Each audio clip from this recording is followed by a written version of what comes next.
In peaceful, sunny Goa, tension is building up in the tiny village of Colombo as a handful of women block over 200 trucks laden with iron ore. In South Goa, CNN-IBN's camera team is attacked in broad daylight. Why is Goa on the edge? Hello and welcome to this very special program on CNN-IBN Citizens for Earth. This is the show where we bring you up front and up close with India's most pressing environmental problems. I am right now in the forests of Goa and my special guest on the show today is the Indian rock python. And we're here to find out why the forests of Goa, the lesser known forests of Goa, are today in trouble. The forests of Goa, a haven for wild animals. This green canopy counts as one of the top 12 biodiversity hotspots in the world. And it's this side to Goa that nature enthusiast Rahul Alvarez is exposing to tourists.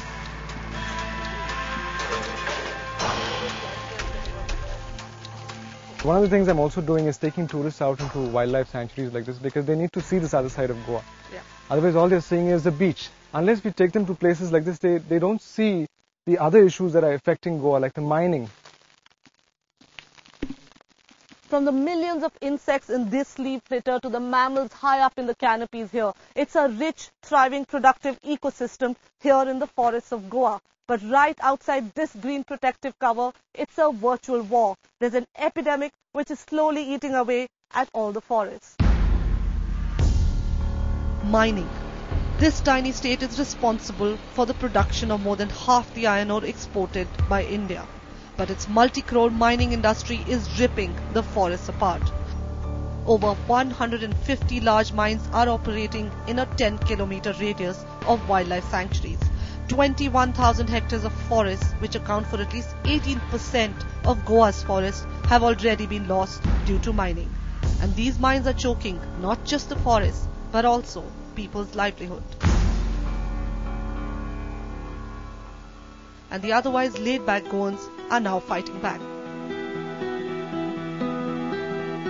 One man who's been at the forefront to save Goa's forests from rampant mining is Claude Alvarez. We head out with him to the outskirts of Molem Wildlife Sanctuary. Claude has information that a mine is operating illegally and we must act fast to get the visual evidence. It's the Kolem mines, owned by a leading politician. Quietly, surreptitiously, mining operations are in full swing here. Under the law, permissions for mining must be sought from the centre under the Forest Conservation Act. But in this far corner of South Goa, who's to notice? That big dump that you can see there is basically from the Hede mine, which has been taken out for the purpose of excavation. They have put it down there. It's actually on the border of the wildlife sanctuary. And you can see a further dump there, which is actually physically within the wildlife sanctuary. Clearly someone has been watching us. Do you have permissions to be operating? This man, the manager of the mine, confronts us. How are you doing all this work? You don't have forest clearance to work.